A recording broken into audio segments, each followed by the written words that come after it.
Dalam kehidupan sehari-hari, kita sering memanfaatkan baterai sebagai sumber energi untuk menyalakan senter, jam dinding, dan remote televisi. Apakah kalian pernah membayangkan cara kerja baterai sehingga dapat menghasilkan energi listrik? Pembentukan energi listrik dalam batu baterai ternyata menerapkan prinsip sel volta. Apakah yang dimaksud dengan sel volta? Mari kita simak pembahasannya berikut ini. Sel volta. Sel volta adalah sel elektrokimia yang dapat menghasilkan energi listrik melalui reaksi redoks spontan. Sel volta ditemukan oleh ilmuwan fisika asal Italia bernama Alessandro Volta dan Luigi Galvani. Oleh karena itu, sel volta juga disebut sebagai sel Galvani. Reaksi redoks spontan adalah reaksi redoks yang dapat terjadi dengan sendirinya. Salah satu contoh reaksi redoks spontan ialah reaksi antara logam seng dan larutan tembaga sulfat. Ketika logam seng yang berwarna abu-abu dicelupkan ke dalam larutan tembaga sulfat yang berwarna biru, akan terjadi pengikisan logam seng secara perlahan. Hal ini diakibatkan oleh terlarutnya logam seng dalam larutan tembaga sulfat. Reaksi ini disebut juga sebagai reaksi oksidasi. Sementara itu, warna dari larutan tembaga sulfat akan memudar perlahan karena tembaga akan mengendap di permukaan lempeng seng. Reaksi ini disebut juga sebagai reaksi reduksi. Adapun persamaan reaksi yang terjadi adalah sebagai berikut. Sel volta terdiri dari dua elektrode bermuatan positif atau disebut katode, dan elektrode bermuatan negatif atau disebut anode yang dihubungkan oleh kawat penghantar. Katode dan anode diletakkan dalam dua wadah terpisah. Untuk mempertahankan kenetralan dari larutan elektrolit, kedua wadah tersebut akan dihubungkan oleh suatu jembatan garam. Jembatan garam adalah agar-agar yang mengandung larutan elektrolit dari larutan garam, seperti natrium klorida atau kalium nitrat. Dengan adanya jembatan garam, akan terjadi keseimbangan ion positif dan ion negatif dalam larutan elektrolit di kedua wadah tersebut. Ion negatif dalam jembatan garam akan menetralkan kelebihan ion positif yang terbentuk di dalam larutan elektrolit saat terjadinya reaksi oksidasi. Sementara itu, ion positif dalam jembatan garam akan menetralkan kelebihan ion negatif yang terbentuk dalam larutan elektrolit saat terjadi reaksi reduksi. Adapun ilustrasi dari kinerja sel volta adalah sebagai berikut.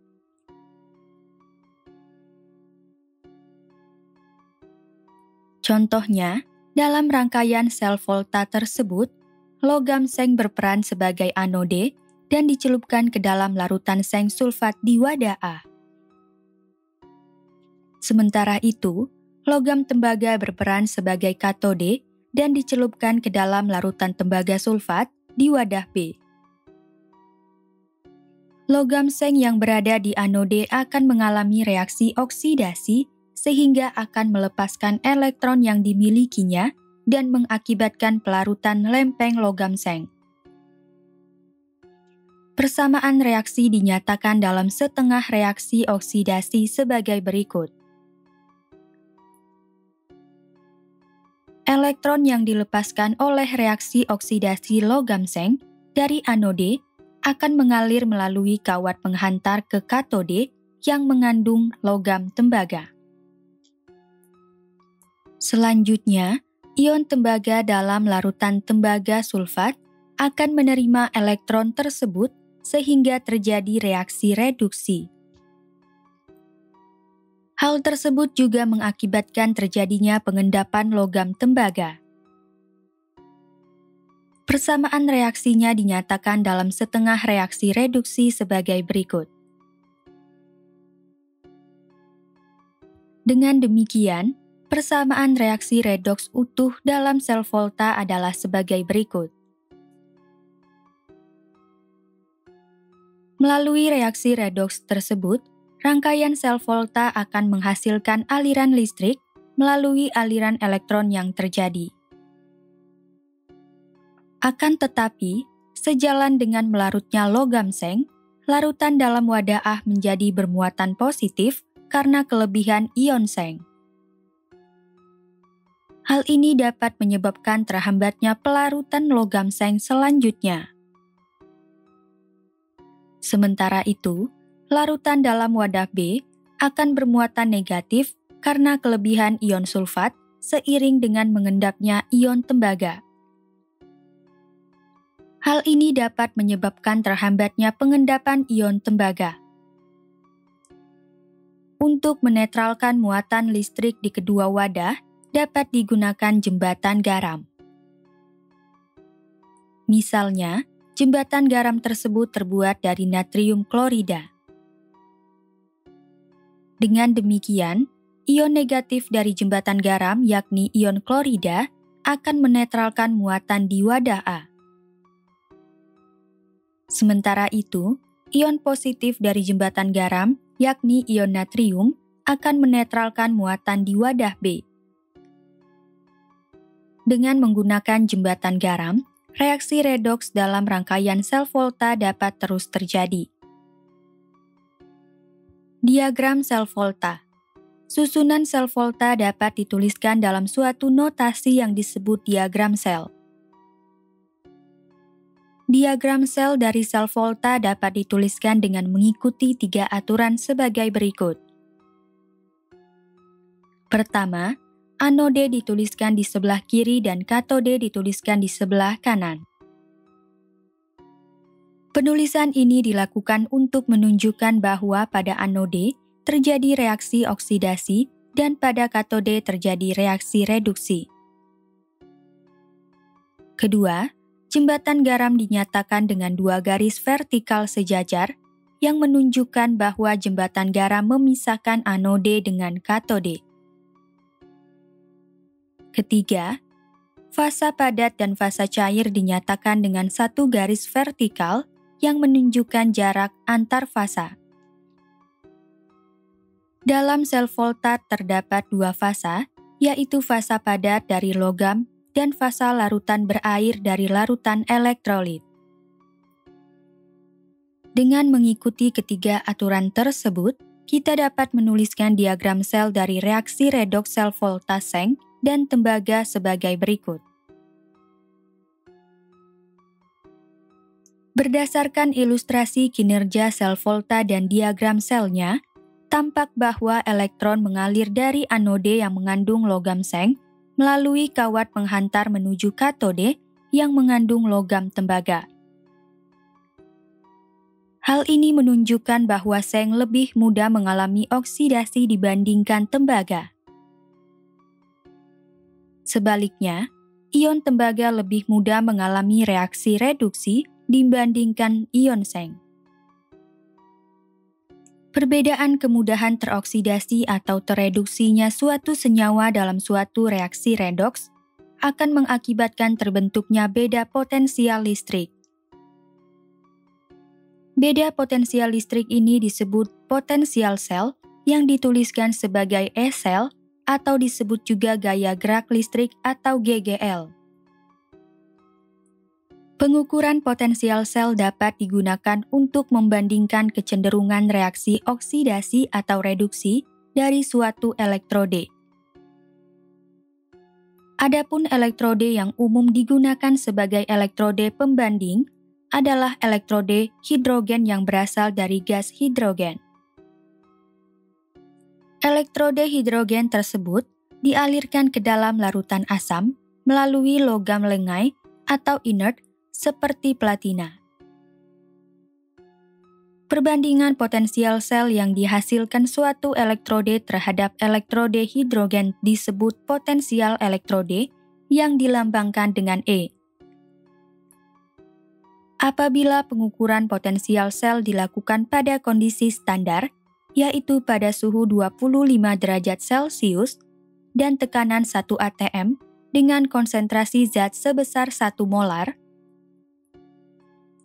kondisi ini disebut sebagai potensial standar yang dinyatakan dengan lambang E standar. Adapun nilai potensial elektrode standar dari berbagai elektrode ditunjukkan oleh tabel berikut.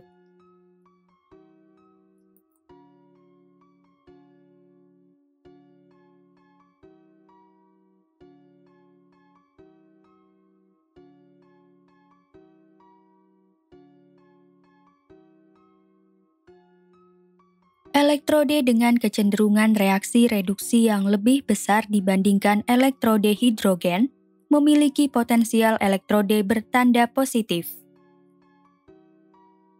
Sementara itu, elektrode dengan kecenderungan reaksi reduksi yang lebih kecil dibandingkan elektrode hidrogen memiliki potensial elektrode bertanda negatif. Berdasarkan kesepakatan internasional, potensial elektrode standar dikaitkan dengan reaksi reduksi. Oleh karena itu, dapat dikatakan bahwa potensial elektrode standar sama dengan potensial reduksi. Sementara itu, potensial oksidasi memiliki nilai yang sama dengan potensial reduksi, tetapi tandanya berlawanan. Potensial standar sel dapat ditentukan secara eksperimental dengan voltmeter. Selain itu, potensial standar sel juga dapat ditentukan berdasarkan selisih potensial standar dari katode dan anode dengan persamaan matematis sebagai berikut. Potensial standar sel sama dengan potensial standar katode dikurangi potensial standar anode. Potensial sel juga dapat digunakan untuk memprediksi spontan atau tidaknya reaksi. Suatu reaksi berlangsung spontan apabila potensial selnya bernilai positif, sementara itu reaksi berlangsung tidak spontan apabila potensial selnya bernilai negatif. Untuk lebih memahaminya, mari kita perhatikan contoh soal dan pembahasannya berikut ini. Contoh soal. Diketahui potensial standar elektrode perak dan tembaga adalah sebagai berikut. Tentukan potensial standar sel tersebut. Jawab. Berdasarkan data tersebut, potensial standar elektrode perak lebih besar dibandingkan potensial standar elektrode tembaga. Oleh karena itu, elektrode perak berperan sebagai katode dan elektrode tembaga berperan sebagai anode. Dengan demikian, potensial standar selnya adalah sebagai berikut. Potensial standar sel sama dengan potensial standar katode dikurang potensial standar anode. Sama dengan positif 0,8 volt dikurang positif 0,34 volt. Hasilnya adalah positif 0,46 volt. Dengan demikian, potensial elektrode standar sel dari reaksi tersebut adalah positif 0,46 volt. Persamaan Nernst. Pada pembahasan sebelumnya, telah dijelaskan bahwa potensial standar elektrode adalah potensial sel yang diukur pada kondisi standar, yaitu pada suhu 25 derajat Celcius dan tekanan 1 atm dengan konsentrasi zat sebesar 1 molar. Apabila konsentrasinya tidak 1 molar, potensial elektrode dapat ditentukan dengan menggunakan persamaan Nernst yang dikemukakan oleh ilmuwan asal Jerman bernama Walter Hermann Nernst pada tahun 1884. Persamaan Nernst adalah sebagai berikut. Potensial elektrode sama dengan potensial standar sel dikurang 0,0592 dibagi jumlah elektron dikalikan logaritma dari Ki C. Deret volta. Susunan atom-atom logam berdasarkan potensial elektrode standarnya disebut sebagai deret elektrokimia atau deret volta yang ditunjukkan oleh tabel berikut. Makin ke kiri letak atom logam dalam deret volta, makin reaktif atom-atom logam tersebut sehingga mudah melepas elektron. Hal ini menunjukkan bahwa atom-atom logam tersebut mudah mengalami oksidasi dan berperan sebagai reduktor. Sementara itu, makin ke kanan letak atom logam dalam deret volta, makin tak reaktif atom-atom logam tersebut sehingga sulit melepas elektron. Hal ini menunjukkan bahwa atom-atom logam tersebut mudah mengalami reaksi reduksi dan berperan sebagai oksidator. Penerapan sel volta dalam kehidupan sehari-hari. Berdasarkan jenisnya, sel volta dibagi menjadi 3 jenis, yaitu sel volta primer, sel volta sekunder, dan sel volta bahan bakar. Adapun penerapan dari ketiga jenis sel volta tersebut adalah sebagai berikut. Pertama, sel volta primer. Sel volta primer adalah sel volta yang tidak dapat diisi ulang apabila sumber energinya telah habis. Contoh dari sel volta primer adalah sel Luke-Longs atau baterai kering dan baterai alkalin. Sel Luke-Longs atau baterai kering. Sel Luke-Longs atau baterai kering ditemukan oleh ilmuwan asal Prancis bernama Georges Luke-Longs pada tahun 1866. Sel Luke-Longs terdiri atas suatu silinder berbahan seng yang di dalamnya berisi pasta, yang merupakan campuran dari mangan dioksida, amonium klorida, serbuk karbon, dan sedikit air. Adanya sedikit air menunjukkan bahwa sel ini tidak 100% kering. Seng berperan sebagai anode dan katodenya ialah elektrode inert seperti grafit yang dicelupkan di tengah-tengah pasta. Sementara itu, pasta ini berperan sebagai oksidator dan dikelilingi oleh anode seng. Struktur sel Luke-Longs adalah sebagai berikut. Adapun reaksi redoks yang terjadi di dalam sel Luke-Longs adalah sebagai berikut.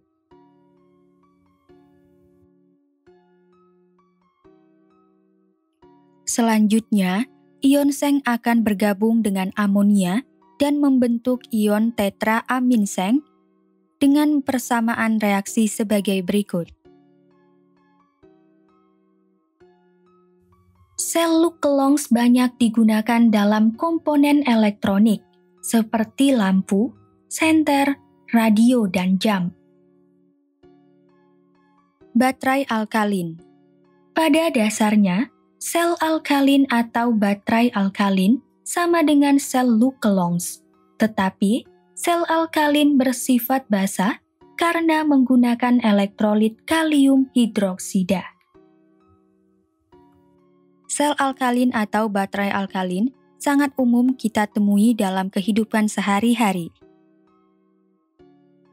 Baterai alkalin memiliki ujung yang menonjol dengan kutub positif dan ujung yang datar sebagai kutub negatif. Di dalam baterai alkalin terdapat kalium hidroksida yang berperan sebagai elektrolit, mangan dioksida yang berperan sebagai katode, serbuk seng yang berperan sebagai anode, dan bagian baterai alkalin lainnya sebagaimana dalam gambar berikut.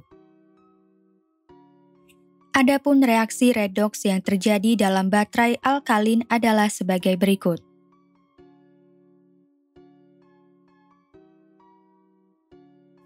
Baterai alkalin mampu menghasilkan arus listrik yang lebih besar dan total muatan yang lebih banyak dibandingkan dengan sel Luke-Longs atau baterai kering.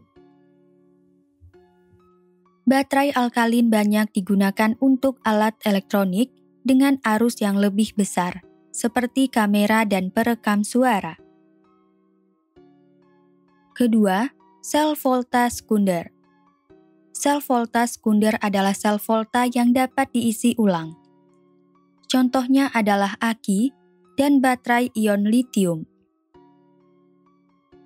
Aki adalah sel volta sekunder yang banyak digunakan sebagai sumber energi listrik untuk kendaraan bermotor. Aki terdiri atas timbal yang berperan sebagai anode dan timbal oksida yang berperan sebagai katode. Kedua elektrode tersebut dicelupkan ke dalam larutan asam sulfat. Kedua elektrode yang digunakan dalam aki berupa zat padat dan tidak larut dalam larutan asam sulfat, sehingga tidak diperlukan jembatan garam. Adapun reaksi redoks yang terjadi di dalam aki adalah sebagai berikut.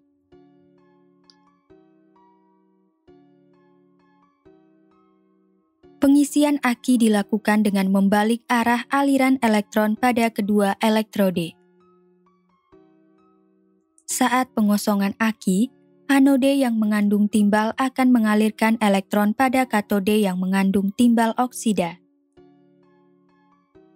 Sementara itu, pada pengisian aki, elektrode timbal akan dihubungkan dengan kutub negatif pada sumber arus sehingga elektrode ini berubah menjadi katode. Hal ini menyebabkan senyawa timbal sulfat yang dihasilkan dari reaksi redoks timbal yang berada pada elektrode timbal akan direduksi. Sebaliknya, elektrode timbal oksida berperan sebagai anode. Hal ini mengakibatkan senyawa timbal sulfat yang terdapat pada elektrode timbal oksida akan dioksidasi. Adapun reaksi redoks yang terjadi ketika pengisian ulang aki adalah sebagai berikut.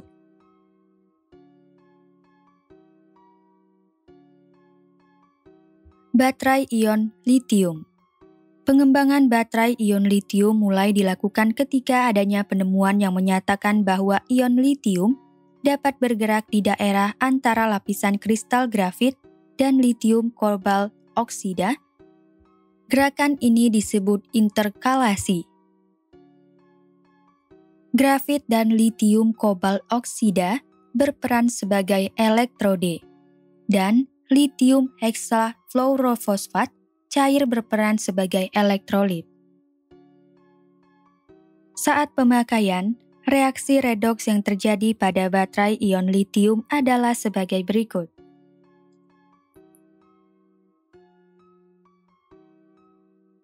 Saat pengisian ulang, elektrode bermuatan positif atau anode akan mengalami reaksi oksidasi dan elektrode bermuatan negatif atau katode akan mengalami reaksi reduksi,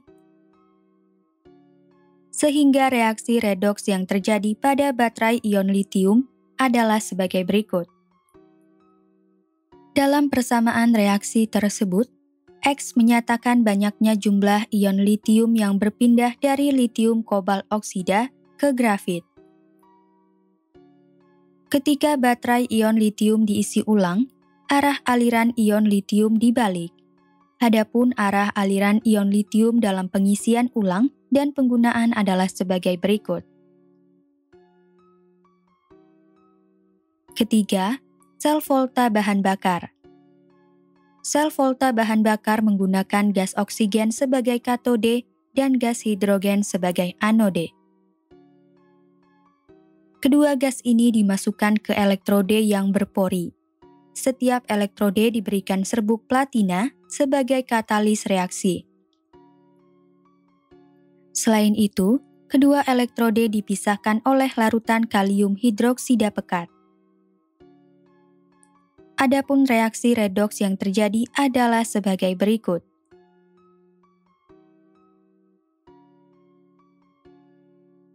Sel volta bahan bakar banyak digunakan untuk pembangkit energi listrik, seperti sumber energi pesawat ruang angkasa.